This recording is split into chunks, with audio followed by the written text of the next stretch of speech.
With everything that's been going on around Auburn football right now, I believe new head coach Alex Golesh did a solid job on his first signing day with the limited amount of time he had. Let's break down Auburn's 2026 high school class on this live edition of the Up-Tempo Podcast.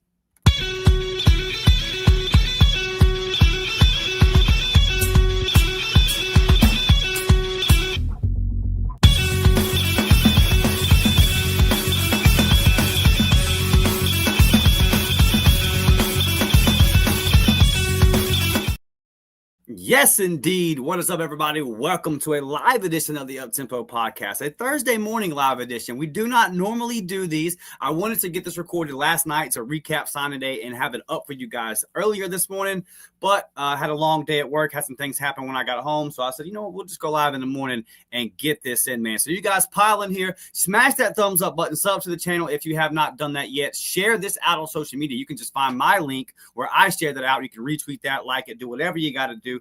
Thank you guys so much for doing that. If you're over there on Spotify, Apple, you know the deal, man. Leave a 5-star review. Follow us over there. Turn on them automatic downloads. Okay, so Alex Golesh in his first signing day, and I'm going to put that in quotation marks because, to be honest, he's not really his class, right?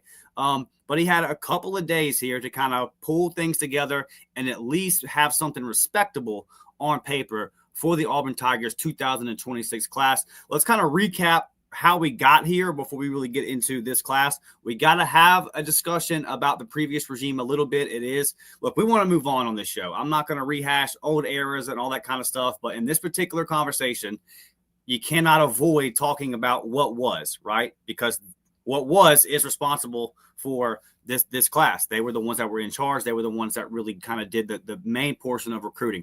Now, there is DJ Dirk in the defensive side and all that, but it is important to this conversation to talk about how we got here. And previous regime, I'm not even going to say the name. Previous regime, very, very solid at recruiting. Like, there's no doubt about that. First 2 years with them in charge, Auburn signs top 10 classes, but we kind of know what was happening. There was a couple of different things at play for Auburn with this recruiting class. One, you had a coach on the hot seat, which always meant you were probably going to be in that 20 to 25 range until proof of concept came on the field. The first couple of seasons, you could sell hope. You could sell a vision. After that second season and the way those losses happened and the way it looked, the offense being as bad as it did, because the previous staff was so good at recruiting, because Auburn is Auburn and the money is there and all that kind of stuff, there were still a lot of high-level prospects that were interested in Auburn, but they were taking a very wait-and-see approach, right? We'll visit Auburn, we'll talk to you, but let's see what happens on the field. And we all know the story. It was more of the same from the previous 2 seasons. It never got better on the field, and previous head coaches let go. So that's one part of why this recruiting class never really had the juice that the last couple at Auburn had. There's also the discussion that we rehashed and had time and time again. It was the big topic at SEC Media Days, was about rev share, how all that was going to play out. And Auburn took a very conservative approach. Auburn took heat for having a very conservative approach. I would say there was other programs like Oklahoma, Ole Miss, that at the start of all that, Missouri, that at the start of that whole NIL, rev share, there were supposed to be these rules and salary cap and guidelines in place. There were some teams in the SEC that said, okay, we see the guidelines. We're going to actually follow these guidelines. And ultimately, about around the time of SEC Media Days, it kind of became pretty clear to everybody that these guidelines are a fugazi. These guidelines are not real. This is all just made up crap. And there are certain teams in the SEC that aren't ever going to abide by these kind of rules. And if you want to keep up with them, then you have to, quote unquote, break the rules. And I even put that in quotation because, like, what the hell are really the rules in college football nowadays? So there was just a lot of different things kind of coming into play here for this Auburn class that would hurt it in the overall team rankings. Also, last class kind of heavy on the numbers. The class before that, kind of like when you just looked at the roster, you understood that this Auburn class was going to be a little bit thinner and that at certain positions, Auburn was going to have to fill those positions out in the portal. If the previous regime did a good job, didn't get fired, kept going forward, and we're going to go into a 4th season. If that was the case, then maybe they would have been able to kind of pull in like a top 20 class. but always kind of behind the 8 ball because of some of those things that happen. So that's where we are now. Auburn started the day yesterday way down in the recruiting rankings, way closer to 100 than they were to the top 25. Never a good spot. As we sit here today, and there is still a couple of things. We have Jace Matthews, who will be announcing on Friday. 5-star wide receiver. Auburn has to has to keep him in the class. That's obviously a priority, but you got LSU, you got Ole Miss pushing. So we'll see exactly how that falls on Friday. But as we sit, Auburn is 35th in the country with 11 3-star recruits and 6 4-star commitments. So again, gonna have to really kind of hit the portal hard at a couple of positions. But I think that when you look at the situation, look, the previous head coach came in. Signing day was a little bit different. We know the calendar changes all the time. When the previous regime came in, there was about a month there that they had to kind of recruit and build some relationships and maybe have some NIL conversations and get certain guys in the boat. You remember the Falk flip, the K and Lee flip, the Connor Liu flip. There just wasn't time. There wasn't time in a little over 72 hours from when new head coach Alex Golesh was named at Auburn to really kind of get all of this stuff going in the right direction. So I think that all of that considered, they did a good job of kind of pulling the class together and, again, getting something respectable on paper. So I want to go through here today and talk about some of the guys in this class that we are excited for and what it means for the future. So, again, starting the day in the 90s, currently up there at 35th. You've got Missouri right there at 34. Like, kind of a bad look for Drinkwitz, to be honest. Like, you're established, and Drink's done a pretty solid job at Missouri. What business do y'all have down there at 34? I don't follow Missouri like super in depth. I don't know if they're planning on going portal heavy as well. But the point I'm making is that's a regime that's well established, that's done a solid job, got proof of concept, won games there in Missouri, and Auburn's still right there, one position behind them, despite all this change. So I feel pretty good. All things considered. Let's talk about some of the guys that we kept in the boat that were big time. I'm going to start with Shadarius Toodel. Shadarius Toodel, one of the longtime commits from this Auburn class, decommits in the middle of the season. There's some time there, or maybe it was before the middle. I don't know exactly when it was at this point, but there was a time where he flips to Georgia. And make no mistake about it, Georgia wanted Shadarius Toodel in the class.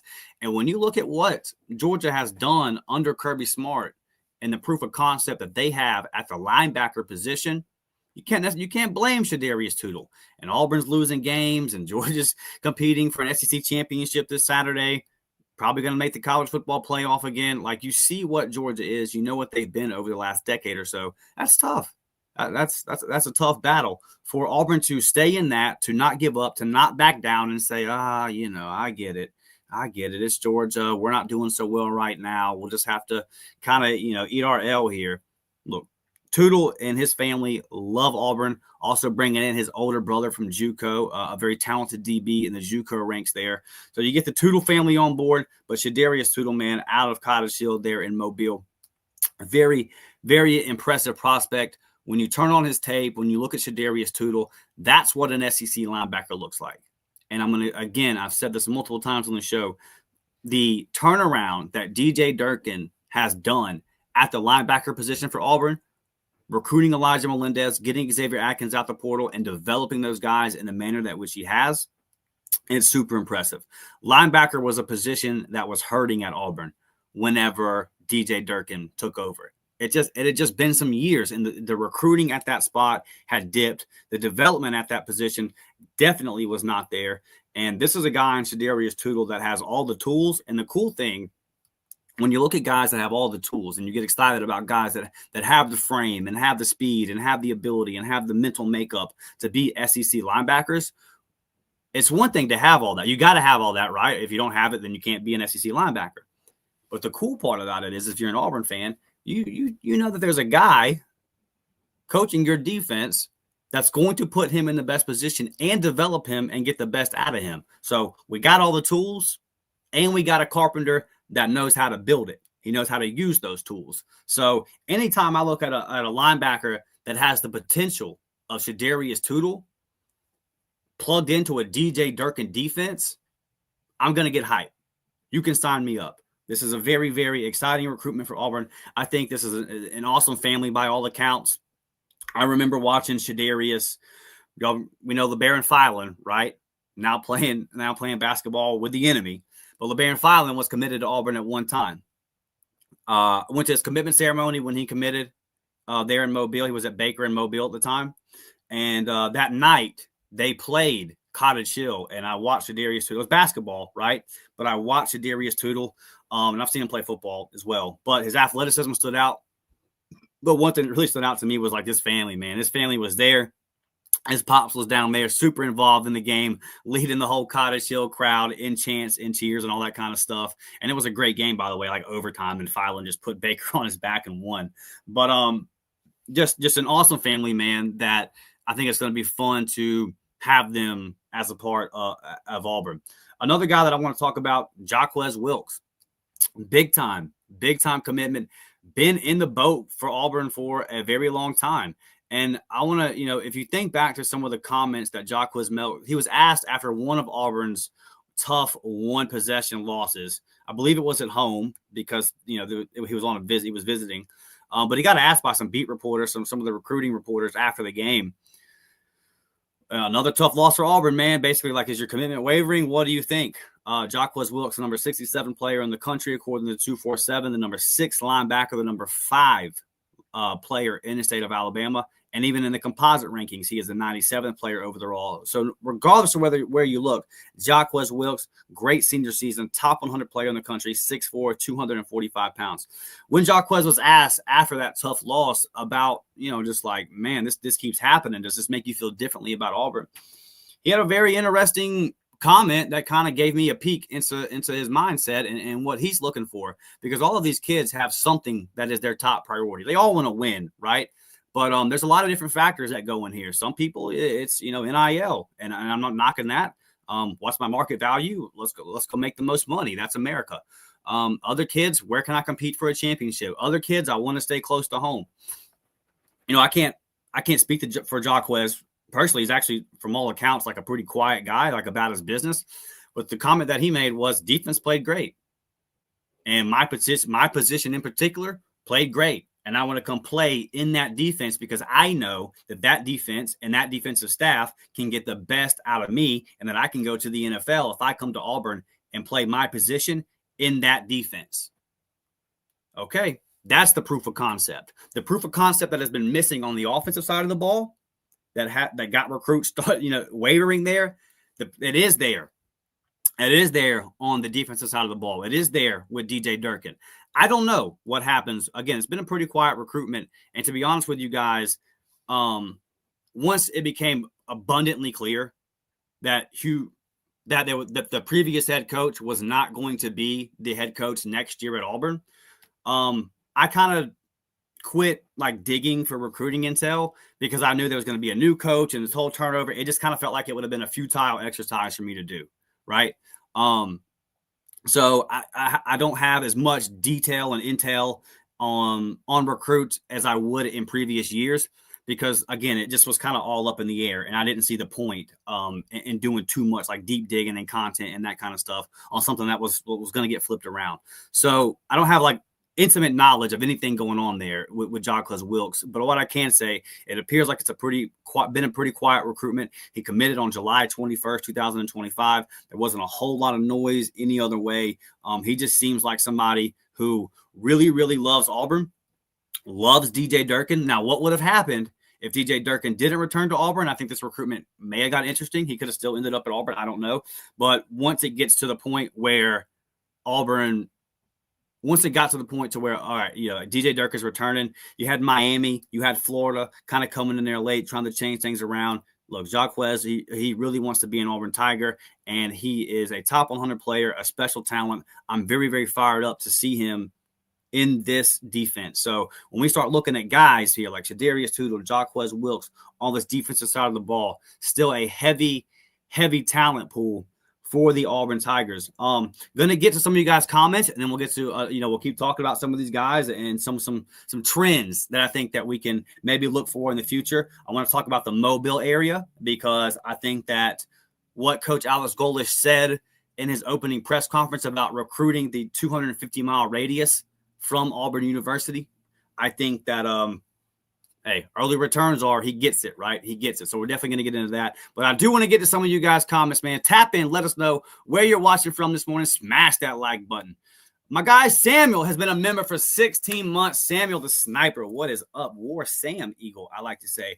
Dustin Smith, we are glad to be a part of the family. Loving the content. Let's go win some games next year. Absolutely, man. Samuel, I know this is your kind of episode. I know you're a big recruiting guy. And as a member, Samuel, as a member, be on the lookout, bud, because these film breakdowns will be dropping, man, every couple of days. We got a lot of senior tape to get to. We got some new guys to talk about and examine as well. Samuel, thank you for your continued support, man. I appreciate all that you do for the show. My guy Rodney tapping in from the 251. Rodney, I got to text you back, buddy. I promise I'm going to get to it, man. It's just been a busy week. Tapping in from Bruton, Alabama. Black Magic, he says. Absolutely. I was supposed to be up in Bruton to work today, but, buddy, we got rained out, as you can probably look out your window and see.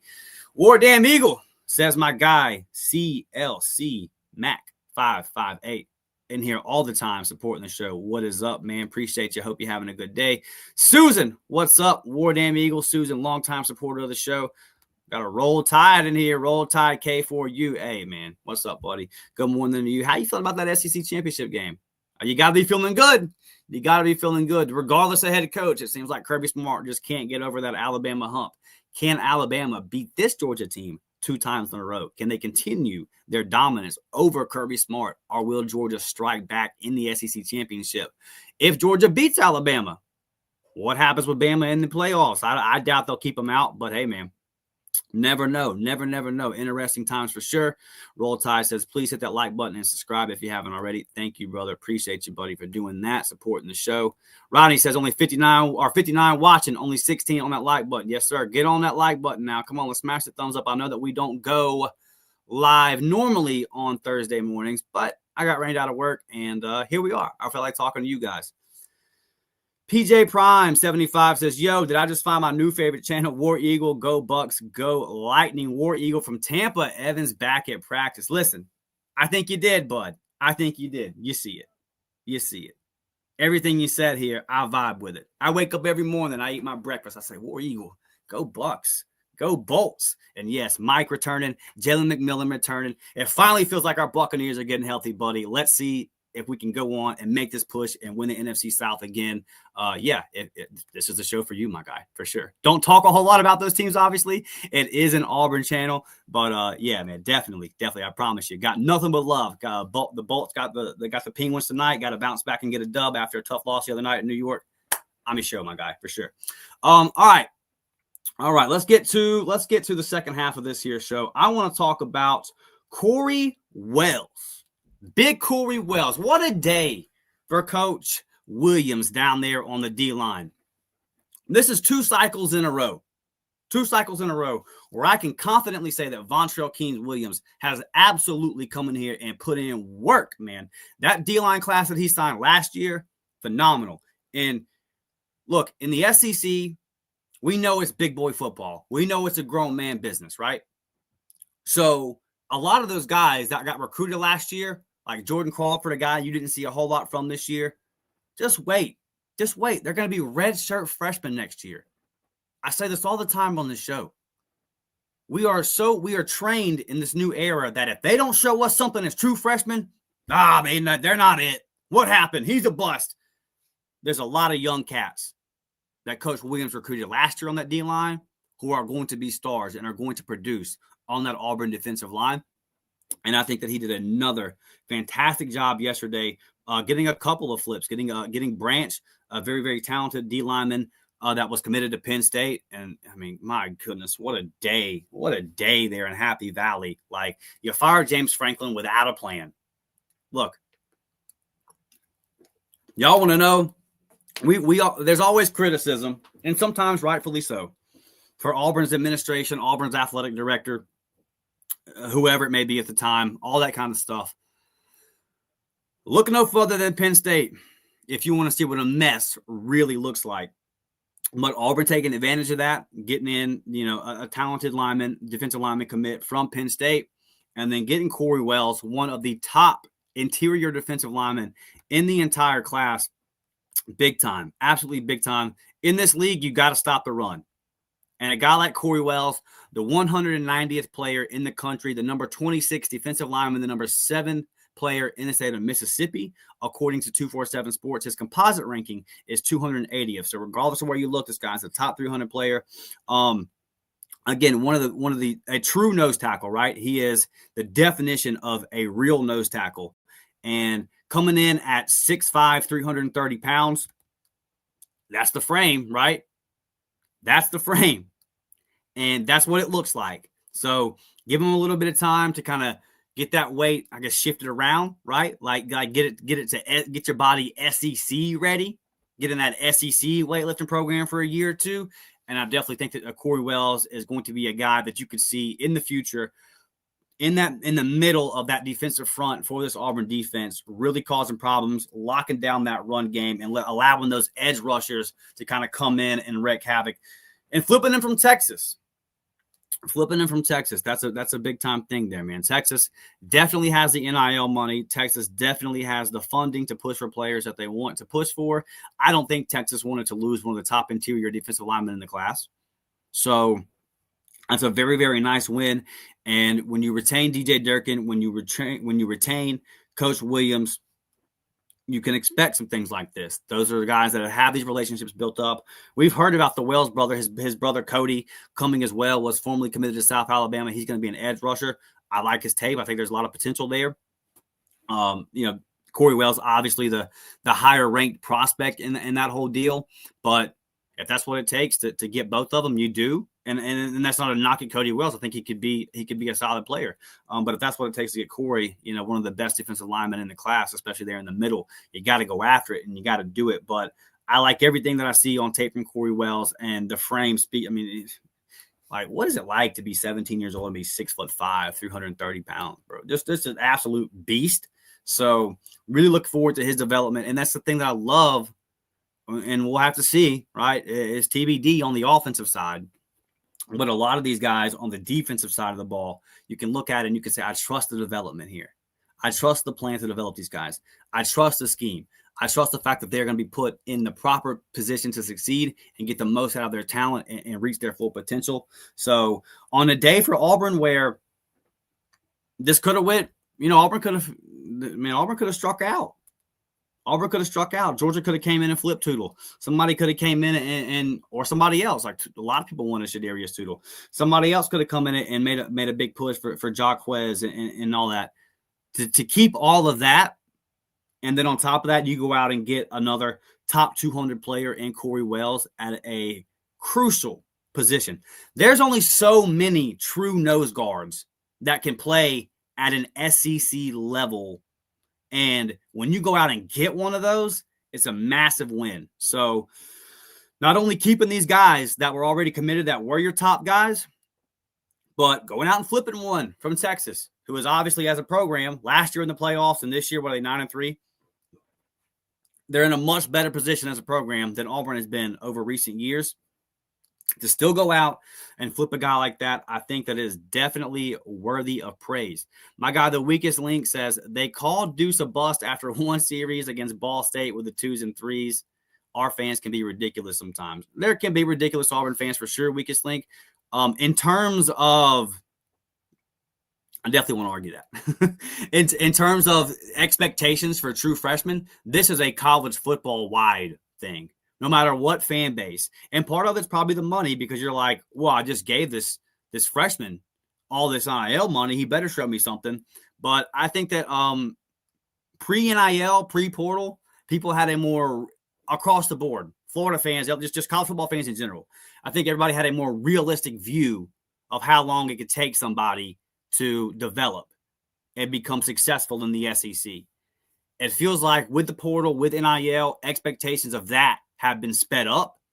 And if we don't see something from a guy in his freshman season, then, oh my God, he sucks, right? So, yeah. And there's still a lot. I mean, you make a great point here, buddy, about Deuce. And then you see him in Mercer, and it's like, oh, okay, well, he's probably had another 2 months of practice and got a little bit better. And look, Deuce has probably still got a whole lot of developing to do and all that. And we'll see how all that plays out. This quarterback situation moving forward is going to be fascinating. Auburn adds a quarterback yesterday in what's it? I literally just watched the young man's tape. There's some of these names. There are some of these names that Auburn will absolutely have to, or that we'll absolutely, as Auburn fans, we're going to have to dive in, watch some film. And again, for our members, we are going to have the member breakdowns. I literally just watched the tape on the quarterback. Rise Brush, who is the number 83 quarterback in the country, number 162nd player in the state of Florida, a 3-star. He was committed to USF for the majority of this recruiting cycle. Obviously, Coach Golesh thinks that he has some talent that could translate to the SEC. We'll see how this goes. Is it a situation like with the previous staff where they brought in Hank Brown, who was committed to them at a smaller school, and then because they want to get a quarterback in the class, and then ultimately you see some Hank Brown and you realize he might not be an SEC quarterback? Is it a situation like that? I don't know, to be determined. But nevertheless, I did just watch his tape, and I'll say this. I just can't – I don't know what to make of it, because it was a 7.5-minute video, and I think he threw one ball over 20 yards. So, and it appeared like that was kind of what his high school was running. There was a lot of short routes. It was a lot of quick game. It was snap, tight end, chip block, come out in the flat, and then he throws it to him. So I don't really have an opinion. And y'all know that I don't like to form hardcore opinions on players that I haven't watched in person. I obviously had no idea Rise Brush was going to be a part of this class, so don't have a whole lot of intel or information on him. And again, after watching his tape, I don't have a whole lot of an opinion. He has a very quick release. His footwork appears to be pretty solid. I wouldn't say necessarily a dual threat, but a guy that can definitely make things happen with his legs. He's not like maybe a little bit above Peyton Thorne with the feet. Okay, so he can do some things. But again, it doesn't appear like all the routes from all the plays I watched on the tape that he has posted on his X account, all the routes were within like 15, 20 yards. That might just be the offense. That there was one deep ball on the entire tape, and it was nice. It was accurate, right? So, but I just don't know, what to really make of all that. We'll see in time how that plays out. But nevertheless, Rise Brush coming into this class, and before that, there obviously wasn't going to be a quarterback in this class. So, and I do feel confident in saying this. This is a situation with Coach Alex Golesh to where he was just in the SEC a couple of years ago, calling plays, being the offensive coordinator at Tennessee. So there's something here. He's not bringing Rise Brush if he doesn't think there's a chance that his skill set can translate to the SEC. And obviously, recruiting him to USF, he felt like this is a guy that can run my offense. So we'll see how all that plays out. PJ Prime 75 says Golesh runs the veer and shoot with wide receiver choices. Love seeing us sign dudes to help run that system. Our wide receivers will eat. Yeah, some wide receiver flips. Couple of wide receiver flips. Flipping a wide receiver from Duke. Flipping a wide receiver from Alabama. The wide receiver that we flipped from Duke, I'll pull up the names here in just a second. Because again, so many of these names kind of popping up on the board late here. Brian Williams is the one we'll talk about in a second. He is the flip from Orlando. Deshaun Spencer. Deshaun Spencer, you've been hearing his name previously before Alex Golesh. 101st wide receiver in the country, according to 247, the number 27 player in the state of Alabama. Cody Burns and Coach Golesh were recruiting Deshaun Spencer very, very hard at USF. He was committed to Duke previously, coming in at 5'11", 165 pounds, from Saraland, right there in that Mobile area. Monster senior season. I just went off in his senior season. So this is a guy, again, that we kind of been hearing for a little while, could be trending Auburn's way. And then it helps that the next coach that you bring in has actually been recruiting him. Love the tape. Seeing him play in person, I believe last season. Really, really talented young man. Very excited to have him in this wide receiver room. This is one of those where it's like, okay, you have him rated as a 3-star, but the tape might tell us a little bit something different.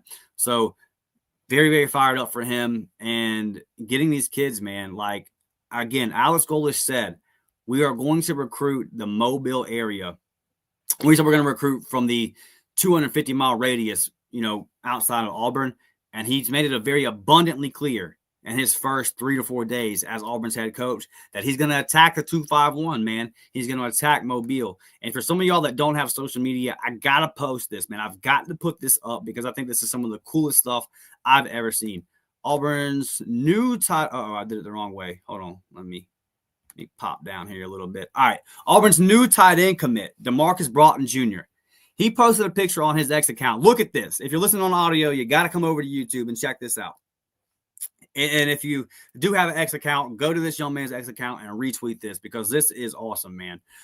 He posted a picture of him with Deshaun Spencer and Shadarius Toodel, all three of them, 8 years old, on the West Mobile Bucks, which I mean, like, what an awesome name. Okay, if you're gonna name your Pee Wee team something, why not name them the Bucks?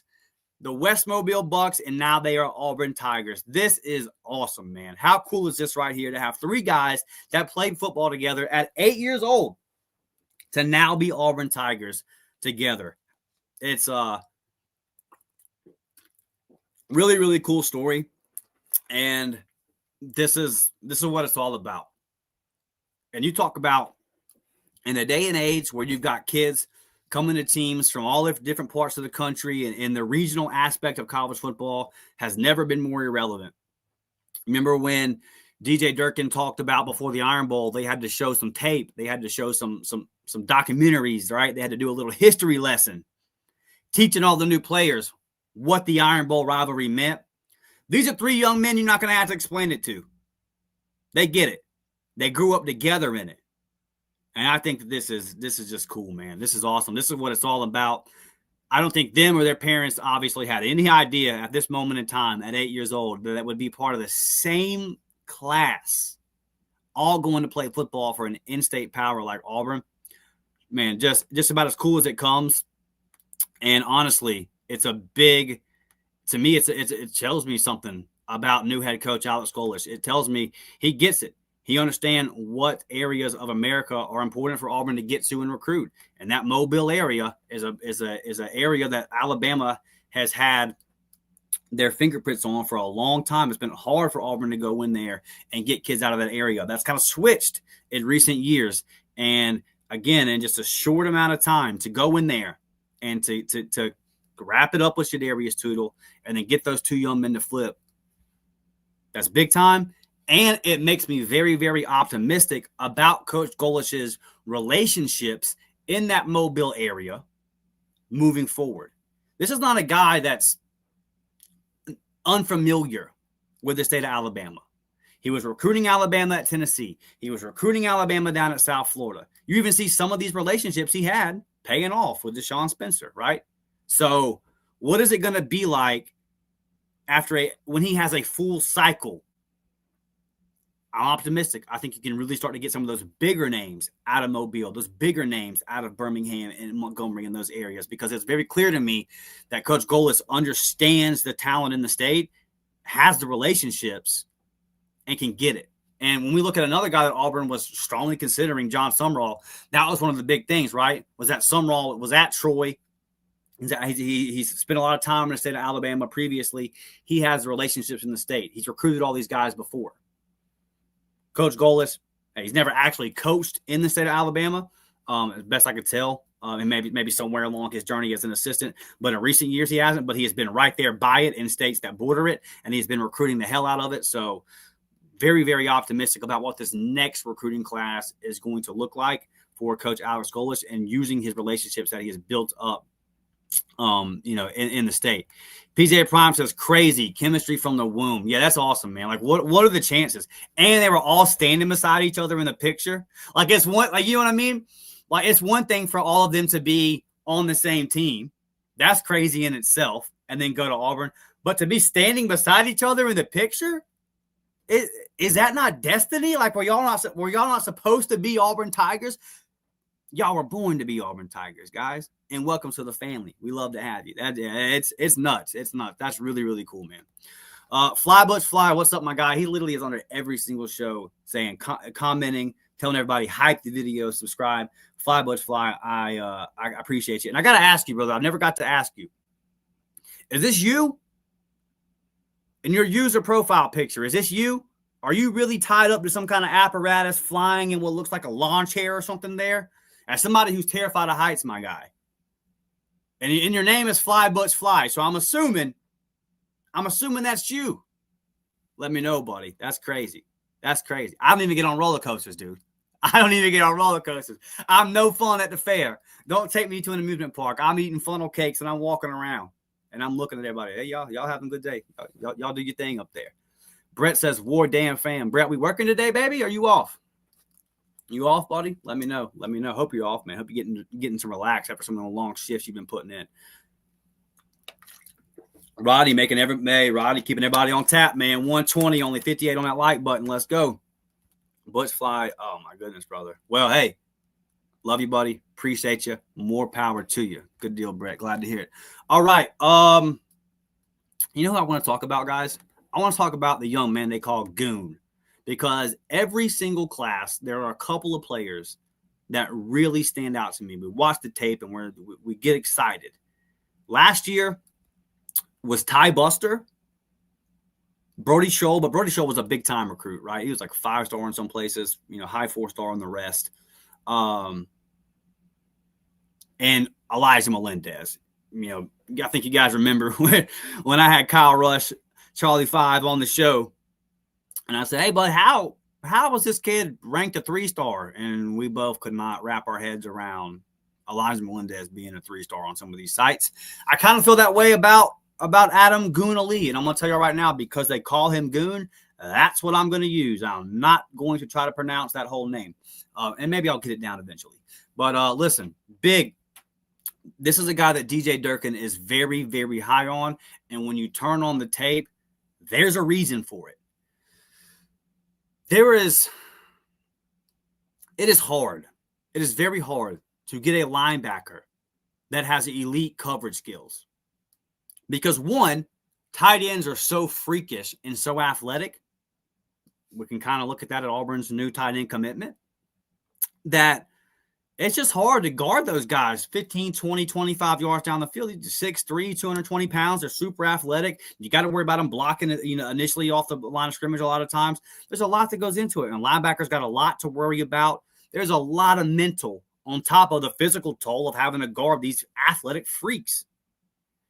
This is a guy, Adam Ali, that when I turn on the tape, I see high IQ. I see coverage skills from the linebacker position. I'm high. I'm very, very high on Adam, man. Number 340, the 342nd ranked player on 247. They have him as the 46th player in the state of Florida. The number 20 linebacker, he's coming in at 6'2", 215. This young man is a football player. He has a high IQ. He has a high motor. And when I tell y'all that DJ Durkin loves him and that he loves DJ, yeah, this one right here could be special. I'm very excited for this linebacker class because I think there are really some talented young men in this class. And again, I look back and I'm like, all right, you got DeMarcus Riddick, down year for DeMarcus. We know now that he was kind of battling injuries. Elijah Melendez, Xavier Atkins, Bryce Dees. Look at the young guys in that room. And now you're going to add Adam. You're going to add Shadarius. Jaquez might be down there on the edge when he's listed as a linebacker. But, really, really, really some talented players in that room. And the defense, and it makes sense because you're retaining pretty much a vast majority of the defensive staff. You're retaining the man in charge of it in DJ Durkin. It makes sense in this class for the defense to be in a better position than the offense. And then again, proof of concept. I'm like, you got a top 25 defense. That cannot be said, obviously, about the offense. So this particular class is a lot more heavy talent-wise. The top players talent-wise are on that defensive side of the ball. It just tells me that when this portal opens up, Auburn is going to have to be really, really hard in the portal on offense. But the cool thing about that would be, in my opinion anyway, is that you kind of know where the money has to be spent. You kind of know, hey, on defense, we're good here. You still got to go out and fill some holes, and then there's some holes where you're going to have to spend a little cash. But it's not like offense where you can, if Auburn had a set amount of money set to the side, a big portion of that money, you already know this has got to go towards offense. You're already good on defense. You're probably going to retain a lot of those players because you are keeping the same staff there. And when you look at this class, it's the defense has a lot more elite, high-level prospects than the offense does. So at least Auburn knows as we go into the portal, hey, we can really kind of focus on the offensive side of the ball here. Our resources, our time, our energy can kind of be focused for the majority on the offensive side of the ball. So at least we know that's kind of the direction that we have to go. And that kind of makes things a little bit easier in terms of like just the handling of the money and also just on time spent on evaluations and again, resources and all that kind of stuff. So when you look at this class, that's kind of one of my takeaways from it as well. I want to get to some of your comments, and then we're going to get out of here. Brett says, how about the Wells brothers flip? Yeah, big time, man. Big time. Coach Williams just crushing it yesterday. It's the second recruiting class in a row where Coach Williams has crushed it, and he's an up-and-comer. He's an up-and-comer, and Auburn's going to have to fight every single offseason to keep Coach Williams on the staff because he's doing a great job of recruiting, and that's only part of the equation. But I also feel like I think we can kind of say he's doing a good job developing these guys as well. So that's massive, man. Auburn, there wasn't a whole lot on the table for yesterday for Auburn to like make noise. It was more about let's just try to keep this together the best we can. But there was a few opportunities. You know, can we flip Braylon Womack back from Mississippi State? Obviously, that didn't happen. But the Wells brothers was one as well, where Auburn there was like, all right, we can make some noise here. This is one that we might actually be able to get that might not be as expected. And it's funny. I mean, the Wells brothers, we heard about this for 2-3 months. I probably did a member pod telling y'all, you know, here they come. I think I did actually do a member pod saying, all right, get ready. They're about to commit. And then Auburn kept losing games every single week by one possession in dramatic fashion. And then Texas is 9-3. So it kind of drug all that out. But a late push from Auburn really, really, really kind of locking them in. That is absolutely big time. Drexel says, man, have you seen the Penn State rank? Yeah, dude. So let's give John Coleman this. He had a plan. Now, did it go different ways and whatever? He ultimately landed the plane, right? He ultimately got it. Right? No matter how rocky it all got, he ultimately got everything on solid ground. And Penn State, not so much. You fired a coach that was winning 9-10 games a year. That was one game away from the playoff last year. And all the guys that were your plan, obviously, you weren't in their plans. Just a massive mishandling yesterday. Well, not just yesterday. Yesterday kind of showed everybody just how bad it's been. But what a massive fumble from whoever in the world their athletic director is and their administration. To the national media that wants to talk about the mess that Auburn is and everything behind the scenes and blah, blah, blah, even though, like, you just had a previous coach come out and say, no one ever messed with me behind the scenes. Just embarrassing stuff. Just embarrassing stuff up there in Happy Valley. Don't really feel bad for them, like they did it to themselves. But if you're going to fire James Franklin, you better have a plan. And now their whole class is going to Virginia Tech. And James Franklin took Virginia Tech from 124th to like 23rd in the recruiting rankings. So, yeah, just embarrassing what's gone over there at Penn State. And I would feel bad for them, but the Penn State fans that I was around a couple years ago when they came to Junior Stadium were assholes, so I don't. PJ Prime says Penn State is cooked unless they get a playoff coach on the hook. Yeah, I mean, that would be a coup for them if they got some kind of master plan that no one knows. It certainly doesn't appear that way. Would hate to be them. Womack said he's winning natties with Lebby at Mississippi. Yeah, I mean, okay. That'd be something for sure. Golesh is a longtime tight end coach. I'm expecting heavy portal on that group. Yeah, it's got to be, dude. Tight end is the worst position right now at Auburn, like by a long shot. Tight end coach stole money from Auburn for the last 3 years. And look, I think that's made some people around the program mad, just how critical I've been of him. I don't care. One of the worst position coaches I've ever seen at Auburn. The recruiting was terrible, and the development was even worse somehow. So, yeah. Ben cannot be out of the plains soon enough. And I'm not trying to knock him as a person. I'm sure he's a great guy, but he is not an SEC level tight end coach. And if he is, he did not show it at his time at Auburn. Bad. Just bad. There's really no other way to put it. So it feels good. Look, tight end's one of the positions, man. Tight end's one of the positions to where you like we went into the season when we were like, tight end, there's a question mark at tight end. What's going to happen at tight end? And then but it's also like it's not quarterback, right? Or some of these other positions. So you're like, okay, well, maybe Preston Howard can do it. Maybe some of those young guys can get in there and make something happen, and we'll be okay. Nope. You can survive with average tight end play, but whatever Auburn trotted out this year at tight end obviously hindered the offense. So Alex Golesh being a tight end guy, being able to hopefully get that position turned around. And yeah, I like the kid that we got out of Seams right there in that Mobile area for sure. And, we'll see. But again, I'm with you, Brett. It's going to have to be portal heavy. Auburn's going to have to go out and get a couple of tight ends out the portal.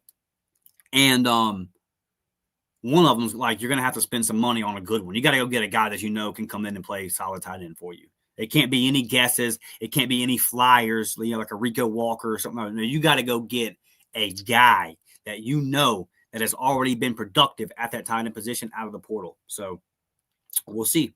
But I'm definitely with you, and it's a good thing that he has a background. Coach Golesh has a background at tight end because it has to happen. Has to get better at that position. Alex says, what have you heard on Cam? Talking about Cam Coleman? We'll see, buddy. I think that haven't heard anything too much one way or the other. We can kind of all imagine what's going on there. I'll just offer my 2 cents, okay? This is not any inside intel. I want to be clear on that. I have a hard time, and maybe I'm naive here,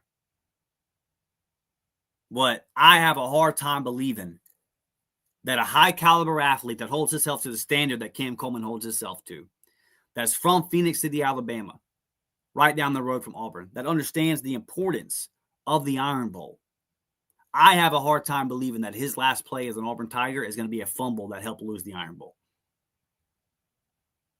I do. Now, there's other factors that go into that, right? Got to get the money right. He's got to believe in the system. Who's his quarterback going to be? But one, Alex Golesh, if Cam Coleman bought into what if Cam Coleman bought into, I'm gonna get better at it. If Cam Coleman bought into what the previous head coach sold, an offense that was relevant in 2015 and 16 in the SEC, then I would hope that Alex Golesh can convince him, hey, mine's been relevant a couple years ago in the SEC. And look at what it was at South Florida. Like my offense has been relevant today. That's what I hope he can sell him on. I think a lot of that's going to be about quarterback, who the quarterback's going to be and all that. But at the end of the day, for Cam Coleman, he's going to the pros. If he's healthy next year and he has a good year, he's going to the league. And he'll be a high draft pick and all that kind of stuff. So you got one more year.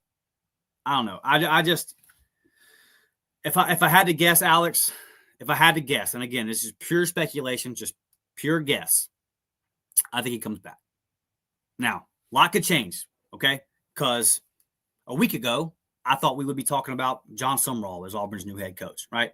A lot can change in all of this. But as we sit here today, just gut feeling and a little bit of kind of, stuff that we've heard, I think Cam Coleman's ultimately going to end up staying. Auburn will have to pony up and pay some money, but I think they're definitely willing to do that.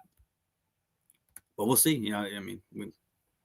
If Cam Coleman goes somewhere where there's a great quarterback situation, their offense has been productive and has proof of concept, and they're a really good team and they're going to win games, like, can't be mad at him, man. He came to Auburn, he believed in Auburn, and he got let down by the previous head coach. But hopefully, man, nobody wants to see Cam Coleman ever wear another college uniform.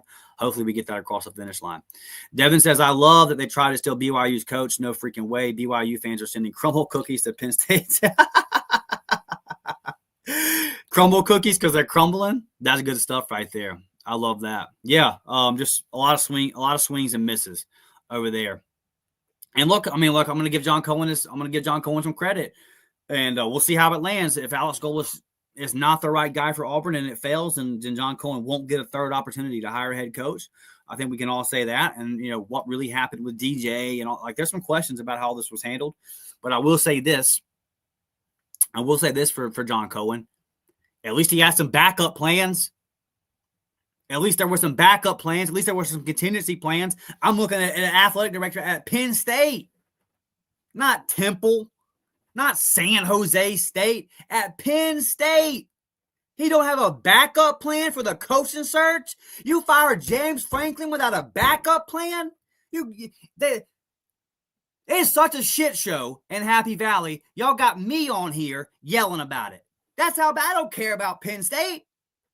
What are you doing up there? What a joke. Can we do a home and home again? Can they come back? Come back. Come back. Crazy. Can we get another shot at them boys? My goodness. This is the dumbest comment of the day. Oh, my goodness. I'm not even going to read it. If you listen on audio, I don't even want you to read it. Yeah. That's so stupid, it just got that guy banned. Cam Coleman sucks. You put Cam Coleman sucks in this chat, you'll get banned. All right, let's see. We got rankings. Let's just talk about a couple more of these guys, man, before we get out of here. We've got a good crowd in here. Like the video, sub to the channel, all that good stuff. I do want to talk about Brian Williams real quick. Flip from Alabama. Look, I'm gonna be fair here. From all intents and purposes, it seems like Alabama was kind of going in a different direction as well there. But again, this is a guy that Coach Golesh had a nice relationship built up with. Number 170th wide receiver in the country, the 112th ranked player at the state of Florida, a 3-star player.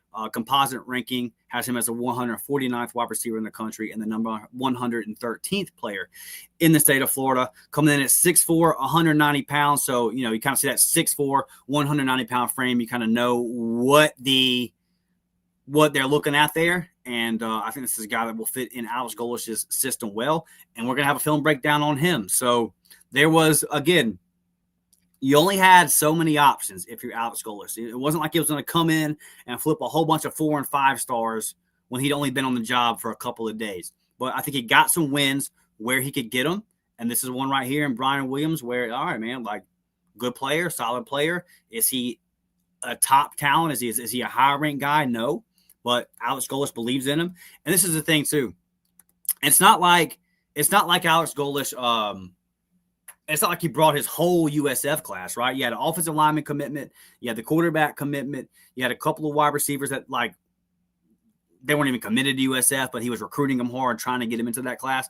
But I think those are the guys. You see what guys that he had committed that he believes can be at the SEC level, right? It wasn't like there was a whole bunch of USF kids. It was a couple of them and a couple that he was trying to get to USF that he believes these are actually guys that could compete in the SEC. So, and then we'll see in the portal which guys he brings from USF, if any, that he thinks were, because this is why I feel comfortable. This is why I feel comfortable about that. He was just in the SEC, right? It's not like a previous head coach at Auburn that had only ever been a group of 5 head coach and had not really been in the SEC. This is a guy who, he has only been a group of 5 head coach at South Florida, but just a few years ago had very, very successful offenses at Tennessee. It helped Josh Heupel turn that Tennessee program around very, very quickly. So he knows what it looks like. So if Alex Golesh is saying, I think this guy is a 3-star that can actually translate to the SEC. If he brings in a couple of guys from the portal that he says, hey, I think this can translate because he was just there and just because he knows what it looks like. I'm going to give it the benefit of the doubt and see how it all plays out. I'm not going to come on here and scream, oh my God, well, we flipped the South Florida guy. Well, he didn't bring like 7 guys from that class. He's bringing a couple. And those are probably the guys that he looked at in his initial evaluation and said, oh, that's a guy that can play in the SEC. I need to get him to my school here at South Florida. So I'm going to give him the benefit of the doubt there. And then I'm really excited to see what it looks like when he has an entire season to recruit these guys. Dub says, I'm happy with the hire. Looms like he a real deal guy. Looks like he's a real deal guy. Yeah, dude. Yeah. I mean, look, I'll say this again in case it's your first time watching me since the hire. And I said this before. I said, look, if you're one of those people that is upset because he's a group of 5 guy, look at who was the belle of the ball of this coaching search? Lane Kiffin, right? Who did everybody else hire? Ole Miss promoted their defensive coordinator, okay? You're promoting a coordinator. So because he wasn't a group of 5 head coach, Pete Golding skates the whole group of 5 tag, but he's a coordinator.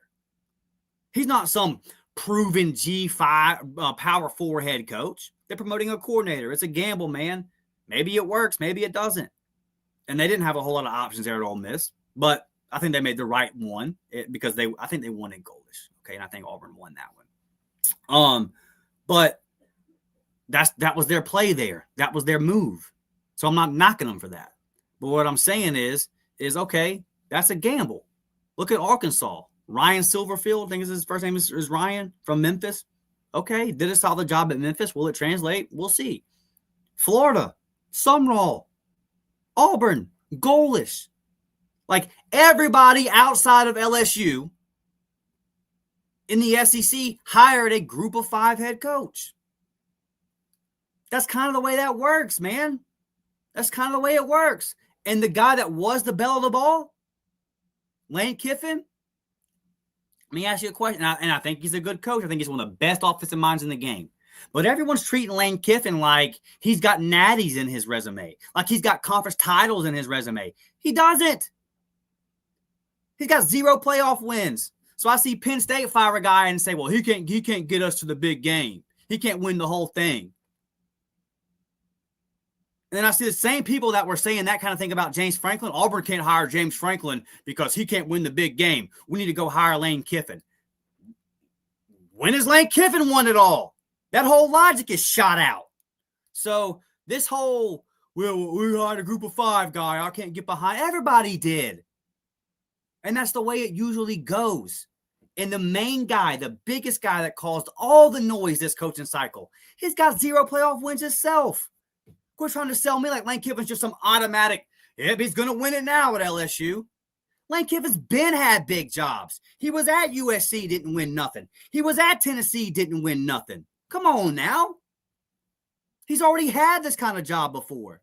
And I'm not saying he won't be successful. I'm just poking holes in some of the narratives that go on about, I can't be fired up because we hired a G5 coach. Look, maybe Sumrall at Florida isn't going to work. Maybe they just hired another Billy Napier. Or maybe Sumrall's a great coach that needed his first ever shot. Maybe Alex Golesh isn't going to work at Auburn. Maybe he's a group of 5 head coach. Maybe the SEC is too much for him. We don't know that right now. We'll find out. Or maybe he's the next big thing that needed his first shot. He's earned the shot. Somebody was going to give it to him. So I just don't subscribe to this whole theory of, oh man, well, it wasn't this big name guy, so what are we going to do? So that's not the way this usually works. Like, what, did you think Auburn was going to go steal Dan Lanning? It's not how it works. People cracked me up early in the cycle. Let's go get Marcus Freeman. Why? Why in the world would Marcus Freeman leave Notre Dame to come to Auburn? Like, what are we talking about? What are we talking about? No. We got to have realistic expectations here. And just because a guy came from the group of 5 does not mean he's going to suck. Every GOAT, every great head coach needed his first shot. Somebody had to give it to him. How many games had Kirby Smart won as a head coach in college football before Georgia gave him that opportunity? How many games? 0. He had never been a head coach before. And look at him now. most respected coach in the game. That's why I'll never come on here and give certainties about this guy's going to be good or this guy's going to suck. You got no idea, man. You got no idea. Brian Kelly, did I think he was going to be the best LSU coach ever? No.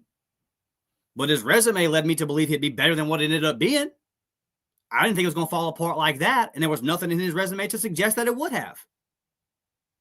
You just never know, man. You just never know. So I choose to give Coach Alex Golesh 100% full support while being realistic, like while being objective and saying, it could, we don't know. But until he shows us something on the field to where we don't need to be optimistic, I'm going to lean towards giving him a chance and seeing what he's got. And I believe that any coach that takes over a one, like, let me tell you something, guys. I'm not a South Florida Bull fan. I don't pretend to watch all their games or have intimate knowledge of what goes on there. But I think everybody that watches the show does know that I keep up with Tampa sports pretty closely. I can tell y'all confidently, USF was a dumpster fire, an absolute dumpster fire when he took over. And he quickly turned that into a very, very respectable program. And there's a lot that goes into that. The football's got to be right. But do you know, like, to get a team from 1-11 to 9-3 in 3 years, you understand culture also. There's no way you can do that if you don't understand culture. He also he was a part of it at Tennessee to help him. And we give praise to the head man in Heupel, but he's been there and he saw what that was at the SEC level. So does that mean it's going to translate? Does that mean for sure it's going to work? No, it doesn't. And we're all going to find out together. We're all hopeful that it does. But I definitely think he's earned the shot, man. I think he's earned the shot. And I think that Coach Golesh has earned the opportunity for us to get behind him and support him. And he's got one of the best defensive minds in the game.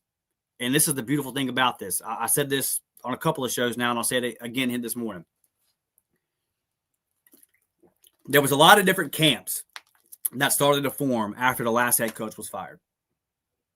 Blow it up, retain everybody. There were some people that didn't want to change anything. Just promote everybody on the staff. Don't change a damn thing.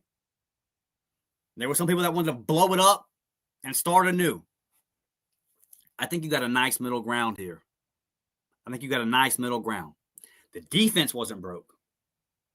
So there's no need to break it open and try to fix it.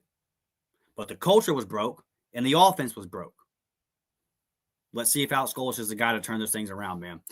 Let's get to a few more of these comments, and then I want you guys to hit that like button, subscribe to the channel. We are on our way to 3,000 subs. We're knocking on the door, man. Let's make that happen. Patrick Steele says, great points, Dustin. That's why I don't listen to the outside noise.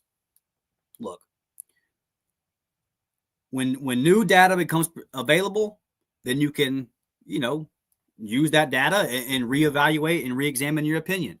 But right now, we have nothing to tell us that Alex Golesh is going to suck. We have nothing that tells us that he's going to be successful, really. Well, we got some things that we can look at and say maybe he can be successful. But there's that big question of, does it translate? When Billy Napier was hired at Florida, we know what happened now, but that's hindsight. Whenever they hired Billy Napier, everybody wanted to hire Billy Napier. He was crushing it at Lafayette, crushing it. 10, 11 games a year. You can't blame Florida for thinking this could translate to the SEC. Ultimately, it didn't. But you gotta get some people gotta get away from this. Can't give a group of 5 guy a shot. Pat Dye came from ECU, guys. He wasn't like crushing it at Tennessee and then Auburn stole him away. It's very rare that happens. It's very rare that something like that happens. Samuel says, Deuce won't go play for Kiffin after kissing cursed out one of Deuce's family members on a visit last year. That is a true story. Yeah, I mean, we'll see what happens with Deuce, but that is a true story, Sam. And I'm glad I forgot about that. Let's see. Let's get to a few more of these comments. Dub Hawkins says, yep, and I'm leaning that he is the next great thing despite the last coach. Yeah. Yeah, I hope you're right, buddy. I'm optimistic. I like everything we've seen. I like everything we've heard. And this entire offseason, we're going to do deep dives into who Alex Golesh is and really learn more about him. We're going to have episodes where we dive into the stats and really get deep on it. So we've only had a couple of days of him as head coach, so we got a lot of content and a lot of examining of Coach Golesh to do. But I'm with you, man. I'm leaning towards this is going to work. And if I'm showing something different over the course of a couple of seasons, then we'll handle that at that time when it's appropriate. But right now, TC says it amazes me how many football fans don't know. Listen, man, there are a lot of people that love football and watch it, and yeah, some people know more than others. So I'll say this, buddy, it's the ones that are the most wrong are the loudest, and that's why they stand out. That's why they stand out for sure. Samuel says, "I'll tell you one thing. Golesh got me fired up last night." Yeah, at the basketball game. Look, he's saying all the right things. He's doing all the right things. It's definitely a different tone.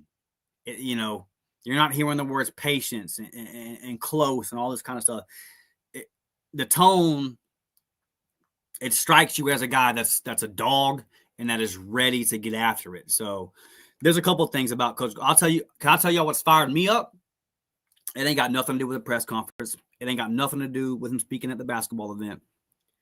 That video, and I remember the story at the time, but obviously I didn't know he was going to be Auburn's next head coach. I just remember kind of like seeing the story and being like, oh, okay, I like that.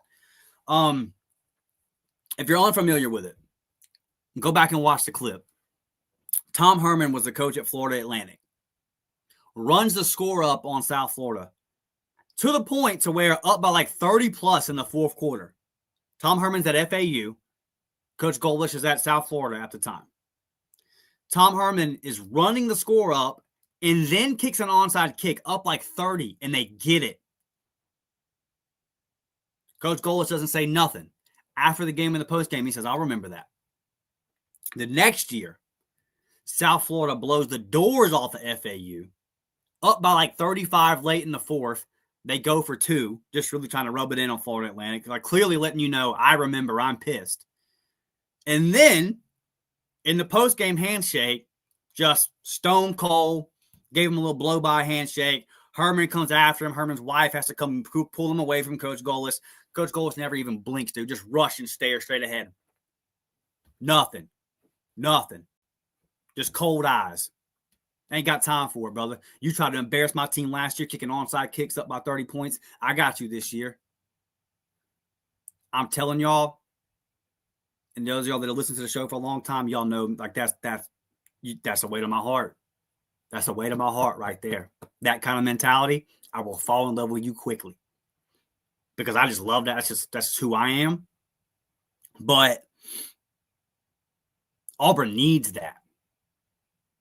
For too long, Auburn's been worried about doing things the classy way, the right way. Blah, blah, blah. I'm so tired of all of it. And I'm not saying that I'm not saying that you got to be sleazeball to win, nothing like that. I'm saying Auburn's been too concerned with the wrong crap for too long. The Eagle flew good crowd. It's time for y'all to take a back seat. We don't want to hear from y'all right now. That we never should have fired Coach crowd. We want to hear from y'all right now. Okay? Y'all take a back seat. It's time for Auburn to win championships. Compete for championships. Hell, win more games than they lose. I think Coach Golesh has the right mindset that this university needs, that this program needs, and that not all, but a chunk of this fan base kind of needs to be brought back into this mindset of what Auburn's supposed to be. I don't know if it's just how bad it's been. I don't know exactly what it is. But I think Coach Golesh his mindset is exactly what this program needs, whether it be administration, definitely players. I loved his answer in the press conference about how you attack the fourth quarter crowd, or the fourth quarter, about it being a mindset you train for every single day. I love that. But I just think that it is definitely that killer instinct, that killer mentality, that Herm Edwards getting pissed off. You play to win the game. And as crazy as that sounds, I think Auburn program, top down, needs a head coach to come in to remind everybody you play to win the game. You got 2 big-ass scoreboards. You ain't putting no points on them. Spent $30 million on these things. You don't put no points on them. It's got to change. It's got to change. I'm so sick of Auburn fans going to Jordan Stadium and leaving saying, I had a good time, you know. I got to go with my family. It's cool. We didn't see it win, but it's cool. Nah, bro. No. Coach Golesh, his mentality, his killer instinct, what I saw in that handshake versus Florida Atlantic, and that's just one example. There's a bunch of examples. But I think it is exactly what this Auburn program, fans, players, administration, everybody needs. And I'm really excited to see it get implemented. Brett says, Dustin, if Golesh had been the coach at New Mexico State, do you think his team would have just watched as one of the players was body slammed or from? No. No, I don't. I think that Coach Golesh is going to bring something to Auburn that Auburn has not had in a long time. Maybe since Tubbs. Maybe, I'll tell you. So we all remember the Florida game back in the day with Trey Smith, the punt. He flipped into the end zone, right? All-time Auburn moment. Great game for Auburn. That Florida team won the national championship. That night in Jordan Stadium was their only loss. Auburn didn't play well in that first half. I remember the sideline reporter when they came back for the start of the third quarter. Whoever the sideline reporter was for Auburn at for ESPN, I remember them saying, I was just outside the Auburn locker room, and I didn't even need to go in there or even ask Tuberville any questions because I could hear him screaming expletives from down the hall. And then Auburn came out in the second half and played like a group of players that had just got dog cussed and called out by their head coach. That's been missing, guys. That's been missing. We're close. We're so close.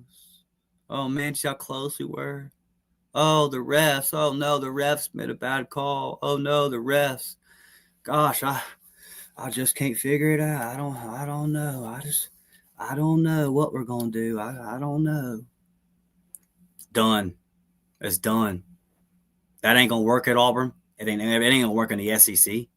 That ain't how you win in this league. And whether Coach Golesh, whether his program actually translates to the SEC, time will tell. But I have no questions about his mindset. I have no questions about his mentality. So that fires me up. That fires me up. Dub says, look at the roster. Come on, man. If you can't win with that roster, you can't win. Not at the SEC level. Yeah, look.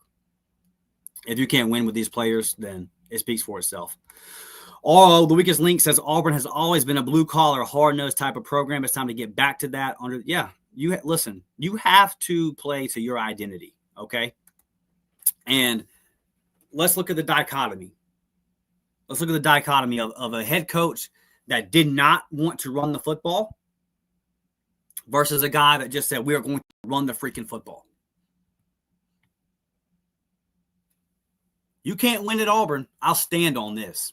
You can't win at Auburn if you're not willing to run the football. I'm not saying it has to be run. You can pass.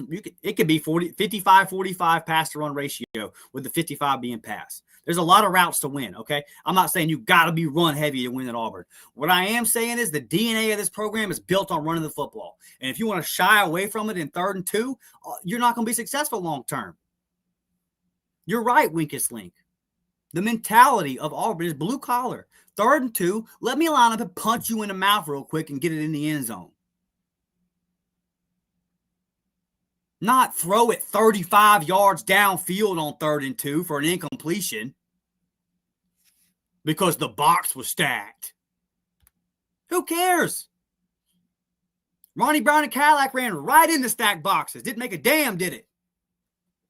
It's a mindset. It's a mentality. I'm very, very hopeful that Coach Alex Golesh can bring the winning mindset and the winning mentality to the Auburn football program. One thing I will say as we wrap up our discussion about this recruiting class is, look, just to kind of put a bow on all of it, some talented players in this roster are in this class. Some wins yesterday. You kind of did the best that you could. So I'm encouraged. I'm not going to make these big, grand statements about what next year's class will be. But in this very, very small sample size of what we've seen from Coach Golesh, knowing that he was a recruiting coordinator in the past, like he knows, okay, he gets it. He recruited some big names to Tennessee. He was getting guys down there to South Florida that South Florida probably didn't have no business getting, especially after going 1-11. So I'm optimistic about what he can do recruiting. And I'm gonna go back to something that I talked about a lot before the hire was made. In today's day and age in college football, the archetype of great recruiter is probably not necessary. But you can't be a butthole that nobody wants to play for. You can't be Brian Kelly, right? A guy that doesn't know his players' names. Some of those stories are just crazy. Of course it fell apart, right? You can't be, that's toxic. You can't win that way. But you also, gone are the days of having to have a head coach who he goes in there on the living room visit and he wins over grandma and blah, blah. No, the NIL needs to be in place. You need to have proof of concept on the field. And you need to be a guy, you still got to be a guy that guys want to go play for. You still have to be a good recruiter, okay? I'm not saying you throw it by the wayside. But the way that the sport has fundamentally changed, it's not as needed from the head coach. So what I'm saying, the point I'm making here is that I think Alex Golesh is good enough as a recruiter, has put enough emphasis on recruiting, understands the landscape, has good relationships already in Alabama. We've seen that in his short time as a head coach. All of those things tell me that on top of the resources that he will have, and the boosters are going to be 100% behind him and provide everything that he needs. If you don't believe that, just watch the portal. I think that he's good enough at all of those things, and Auburn is good enough at all the other things to where it'll be fine. It'll be fine. Auburn can get top 15-ish, top 10 classes every single year, and then you just got to put those guys in place to make things happen. So I'm very, very encouraged by everything that we have seen so far. Very small sample size. Again, not coming on making any humongous statements about what expectations should be, but so far so good. I thought yesterday was the best that it could be considering the situation, and we'll see how 2027 class shapes out, man. I'm very, very excited to kind of reattack the recruiting content.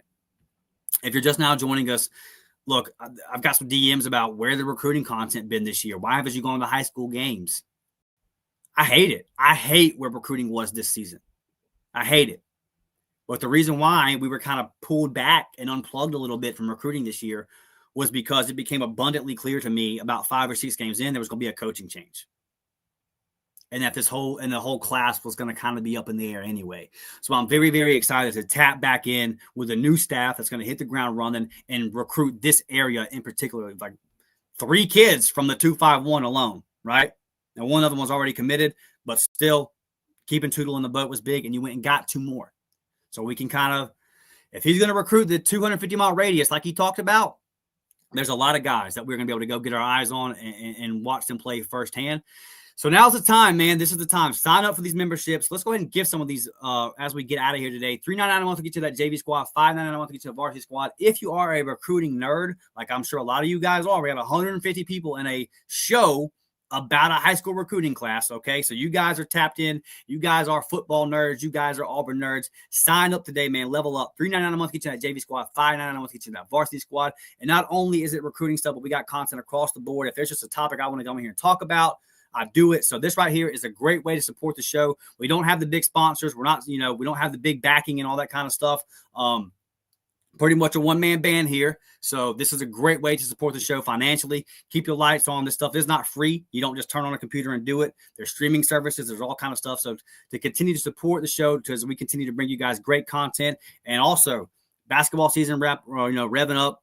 Auburn with a win last night over at NC State. Didn't even play that well and won by 10 points. Baseball coming around the corner. If you are an Auburn Tiger fan that just cannot get enough Auburn content, I'm telling you, man, sign up for these memberships today. It's a great way to get as much up-tempo content as you can. Members, I got some more recruiting pods jumping off for you guys in the next 24 to 48 hours. So look for that. We'll probably have some film breakdowns for you guys tomorrow. We'll definitely have a couple for you guys as the weekend goes forward. So, and we also want to get to a point here soon to where when basketball games aren't tipping off at 8:30 at freaking night, we'll do some watch parties and all that kind of stuff and just hang out with you guys. So continue to grow us over there, man. But the main thing is just watching the video. liking the channel. I cannot thank you guys enough. Follow me over on X, man, at DMcShop28. The X account is bumping as well. Man, just been an awesome time to be an Auburn Tiger. I love seeing all the optimism from you guys in the chat. It's a nice change, right? It's a nice change to come on here and not have to scream about what's wrong and all that kind of stuff. So love it, man. Good times on the Plains. New basketball coach, new football coach. There's a lot of new, but we're going to continue to cover all of it right here on the Up Tempo podcast. Great show today, man. Great crowd. I love you guys. We'll have another show drop around 9:30 in the morning. So stay on the lookout for that. And until then, I love each and every one of y'all. God bless you. Have a good week. War Damn Eagle. I'll see you on the next one. I'm out, man.